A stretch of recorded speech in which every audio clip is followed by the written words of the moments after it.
Muy bien, pues buenas noches.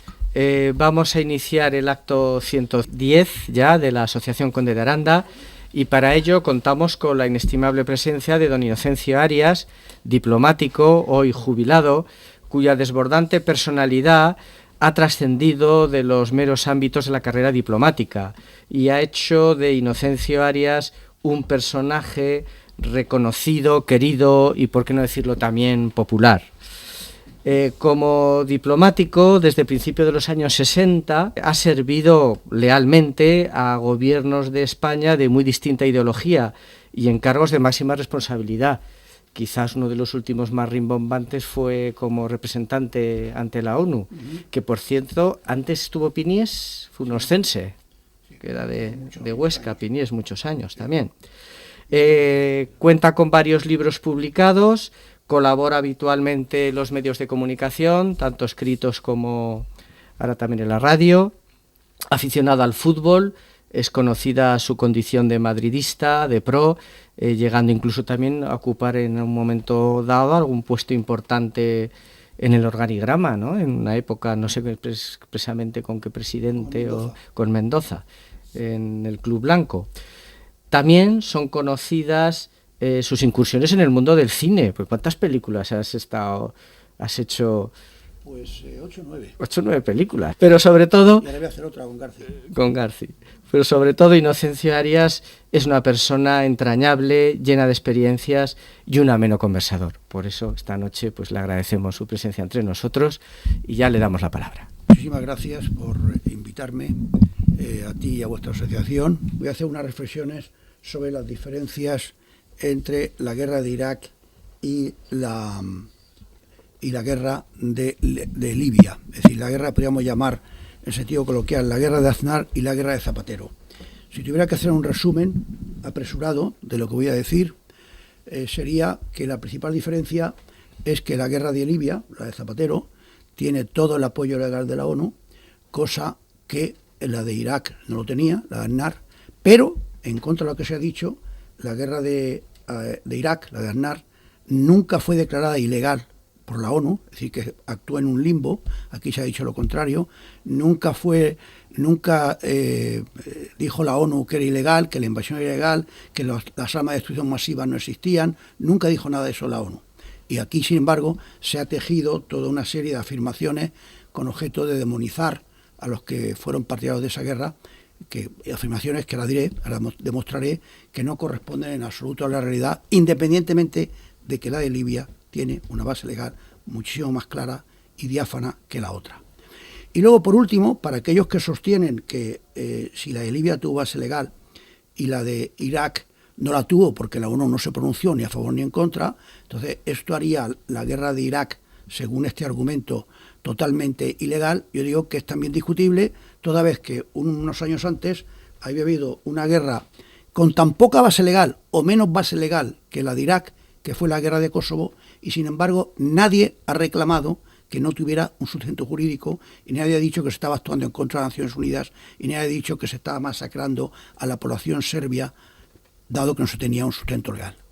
La guerra de Irak y la de Kosovo tienen un parecido sustento legal, más fuerte la de Irak, y sin embargo la de Irak despertó una irritación, una cólera, una adversidad en la opinión pública que no despertó en absoluto la de Kosovo. La de Kosovo fue incluso a veces jaleada, teniendo menos base. Bueno, empiezo. Todo esto empezó el 11 de septiembre del año 2001. Había un español llamado Argimiro Caamaño que estaba en ese momento sentado en un lugar privilegiado para ver cómo cambiaba la historia del siglo XX y cómo empezaba el siglo XXI y cómo cambiaba la historia del mundo. Este señor, que era un limpiador de cristales y era español, se encontraba en ese momento en el último piso de una de las dos torres gemelas. Eran las 8:20 de la mañana, 8:22 o 29, a la hora que ocurría el primer impacto. Oyó un ruido ensordecedor y vio como un avión se empotraba en la torre que estaba al lado. Al ver lo que ocurría, este señor, el señor Caamaño, bajó, se marchó. Los otros dos que estaban limpiando con él, uno no se marchó y perecería porque 20 minutos más tarde hubo un nuevo impacto y el segundo avión dio en las torres. Ya sabemos lo que ocurrió. Las torres se desplomaron. ante las cámaras de televisión. Entonces, esto digo que cambió la historia del mundo porque fue un golpe traumático para la nación más poderosa de la Tierra. Fue un golpe traumático para Estados Unidos por muchas razones. Era el día en los últimos 100 años en que Estados Unidos había perdido más hombres en un día. En la Segunda Guerra Mundial no hubo un día que perdiera tantos hombres. En la Guerra de Vietnam no hubo un día, ni siquiera la semana más sangrienta de la Guerra de Vietnam murieron 3.000 americanos, y ni siquiera en Pearl Harbor, donde empezó la Segunda Guerra Mundial, los americanos habían perdido tantos hombres. Por otra parte, había sido en edificios emblemáticos, muy conocidos en Estados Unidos, el Pentágono y las dos Torres Gemelas, impactante. Y por último, fue transmitido por televisión. Es decir, el primer impacto no se vio en directo, se vería en diferido, pero el segundo lo vio medio mundo en diferido. En Estados Unidos esto fue una humillación brutal, un hecho traumático. Yo recuerdo que unos 2 meses más tarde yo fui a una cena invitado por el director del Museo de la Radio y la Televisión de Estados Unidos. Estábamos allí solo 2 embajadores y varios productores de cine, actores y tal, y había un escritor de guiones de televisión y un dramaturgo que decían que se le había sacado la inspiración, que el tema les había impactado tanto que no sabían, si querían hacer un chiste escribiendo una cosa no podían hacerlo porque no les salía. En consecuencia, el hecho fue enormemente impactante para Estados Unidos. Como se trataba de la nación más poderosa del mundo, esta nación quiso ajustar las cuentas con los que habían cometido la canallada. Y entonces Bush tuvo inmediatamente, cosa que se olvida aquí en España, dado que este país es muy antiamericano, tuvo un seguimiento total del país, de la opinión pública total, primero para la guerra de Afganistán y segundo para la guerra de Irak. Y también un seguimiento de los legisladores. En el Senado americano, por 2/3 tuvo autorización, por 67 votos, tuvo autorización para hacer la guerra de Irak, por ejemplo, y también hubo un seguimiento casi masivo de los medios de información. Los medios de información americanos apoyaron totalmente a Bush cuando decidió primero darle un golpe a Afganistán y después cuando decidió atacar a Irak pensando que había armas de destrucción masiva. Recuerdo una portada de la revista Time, que es probablemente la revista más importante de Estados Unidos y en consecuencia una de las más importantes del mundo, si no la más, que decía el día de la infamia, y era un titular que recordaba la frase que había dicho el presidente Roosevelt cuando los japoneses atacaron también traicioneramente a Pearl Harbor y forzaron la entrada de Estados Unidos en la guerra. Entonces Bush, con el apoyo directo del pueblo americano y de los legisladores americanos, se lanzó en la guerra de Afganistán, y con un apoyo indirecto, pero claro, de las Naciones Unidas se lanzó, y más tarde, con el razonamiento de que Irak tenía armas de destrucción masiva y Estados Unidos, después de lo que había ocurrido en las Torres Gemelas, no podía permitir que un enemigo de Estados Unidos tuviera armas de destrucción masiva, se produjo el ataque a Irak, que terminó militarmente en muy poco tiempo, en 3 o 4 semanas, pero que luego en la posguerra fue bastante chapucero la intervención americana. Pero vamos a lo que íbamos, vamos a lo que era la justificación de la guerra. La guerra de Irak no tuvo la cobertura de Naciones Unidas. Lo día que la digo, no la tuvo. Pero en contra de lo que se dijo aquí, para demonizar a Aznar y para calentar el ambiente de cara probablemente a una justa electoral o lo que sea, nunca tuvo la condena ni la prohibición de la ONU. Eso es mentira. Nunca la tuvo. La ONU, como ocurrió en Kosovo, no se pronunció sobre la guerra. También es totalmente falso que Bush se hubiese inventado el tema de las armas de destrucción masiva, le hubiese comido el coco a Aznar y a Blair, y entonces montaron un ataque a Irak amparándose en algo que era una patraña. En aquel momento, todos los servicios de inteligencia del mundo creían que Saddam Hussein tenía las armas de destrucción masiva. No era un invento de la CIA ni un invento de Bush. Todos los servicios de inteligencia del mundo lo creían, y hay manifestaciones de aquella época de Mubarak, del presidente Chirac, de Clinton, que era la oposición a Bush, que manifiestan que estaban convencidos que Saddam Hussein tenía armas de destrucción masiva, bien las químicas, bien las biológicas y tal vez las nucleares, aunque estaban menos seguros. Bien, entonces no me creo, porque yo estaba allí, no recuerdo haber visto un embajador de la ONU, de los 192, y había un número no pequeño que estaban en contra de la intervención. No recuerdo un embajador que me dijera ni una vez vais a meter la pata porque este hombre no tiene arma de destrucción masiva. Sí me dijeron, en más de una ocasión, esta guerra va a salir cara y está siendo una cosa un poco temeraria, porque eso va a desestabilizar Medio Oriente y después veremos cómo Estados Unidos se sale de ese avispero. Pero ninguno dijo que la arma de destrucción masiva no existía. También es falso, totalmente falso, como también he oído aquí en conferencias que he dado, no sobre este tema, sobre dos temas, que se hizo la intervención en Irak con la opinión en contra de los inspectores de la ONU, que los inspectores de la ONU habían dicho de forma clara que no tenían las armas. Eso es también totalmente mentira.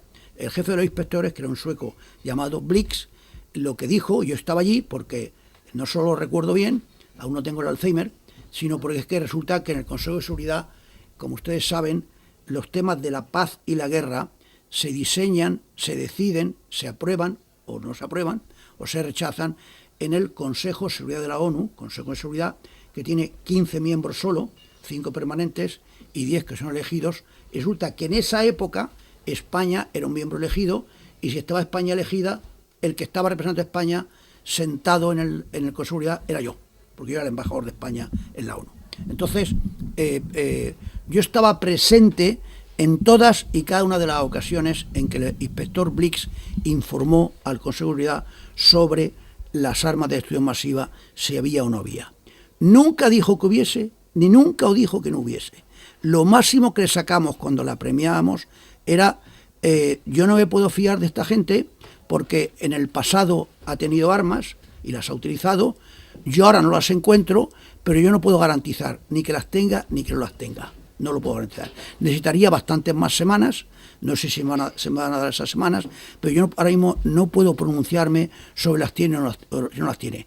Veo que avanzamos un poco en la inspección, pero aún veo que la cúpula iraquí no es totalmente de fiar. Esto es el resumen de lo que dijo Blix. Por lo tanto, inventarse que el inspector jefe y los inspectores habían dicho que no había armas y a pesar de todo se invadió es también una patraña. En esta catarata de invenciones es una patraña. Y por último, la sandez más grande que se ha dicho sobre el tema y la cosa probablemente más interesada políticamente es que una vez que terminó la guerra y estaban allí las tropas americanas, las inglesas, las italianas, las españolas, las hondureñas, las polacas, etcétera, nuestro gobierno y más aún los corifeos del gobierno alegaron que España iba a retirar las tropas por dos razones. La primera, porque el presidente del gobierno, el presidente Zapatero, había prometido que se retirarían. Y la segunda, porque la presencia de las tropas, la guerra había sido ilegal y la presencia de las tropas era ilegal. Esta última parte es una sandez, una memez y una mentira interesada. El presidente Zapatero había dicho que las iba a retirar y entonces políticamente nadie puede objetar nada. Los americanos pueden objetar que la retiró de forma precipitada y sin consultar mucho con ellos, y no les gustó. Pero la decisión en sí política nadie puede contestar o cuestionarla porque España es un país soberano y el presidente Zapatero tiene la facultad de sacar las tropas si le da la gana y no puede someterse a lo que quieren los americanos. Otra cosa es que lo hiciera de forma poco cortés, que no fue la forma que lo hizo, no fue muy cortés. Ahora bien, para endulzarlo y para convencer más a los españoles, se dijo una y otra vez que se sacaban no solo porque le había prometido, sino porque la presencia de las tropas era ilegal. Y esto es una mentira como una catedral. La ONU no se había pronunciado sobre la guerra, pero sí se había pronunciado sobre las tropas. Y la ONU, el 15 de octubre del año de la guerra, el 15 de octubre del año 2003, aprobó una resolución en el Consejo de Seguridad unánimemente, en la que no solo decía que la presencia de las tropas era legal, sino que además animaba a otros países a que mandaran más tropas para estabilizar el país. Por tanto, decir que la ONU había dicho, se había pronunciado en contra de la guerra, que la arma de destrucción masiva era un invento de Bush, que los inspectores habían dicho que armas no había y sin embargo se invadió, y que había que retirar las tropas porque era ilegal su presencia, todos son una catarata de sandeces que han calado en la opinión pública no europea, porque los europeos que nosotros retiramos las tropas les importa un pepino, pero sí han calado en la opinión pública española y no corresponde a la realidad. Bueno, la guerra, como digo, tuvo un desenlace militar muy rápido, la superioridad americana sobre los iraquíes a pesar de lo que se decía, era aplastante. Sin embargo, luego los americanos cometieron varios errores, como desmantelar completamente el ejército iraquí y luego pensar que iban a ser recibidos con palmas y olivos, que fueron más o menos recibidos con palmas y olivos, pero pensar que quedándose allí iban a seguir teniendo palmas y olivos, y a ningún país le gusta tener presencia de fuerzas extranjeras en su territorio durante mucho tiempo. Bien, ahora examinaré algo sobre la guerra de Libia o la guerra de Zapatero. La guerra de Zapatero, en principio, obedece a una razón humanitaria. Hay un levantamiento, como recordarán ustedes, porque es muy fresco, en Libia contra un dictador. Es un movimiento que es un contagio de Túnez y de Egipto.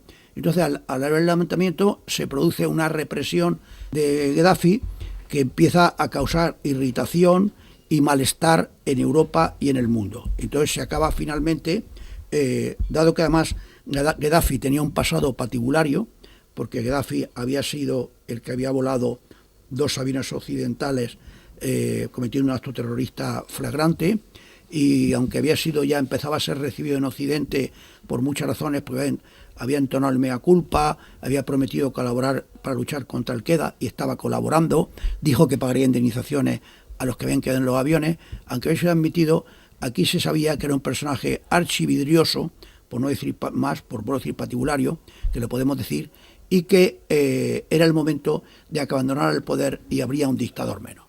Sin embargo, la guerra, que contó, repito, con un apoyo claro, con algún tiquismiquis, pero claro, de la ONU, el Consejo de Seguridad votó con 10 votos a favor y 5 abstenciones de países muy significados, pero no votaron en contra, fueron abstenciones.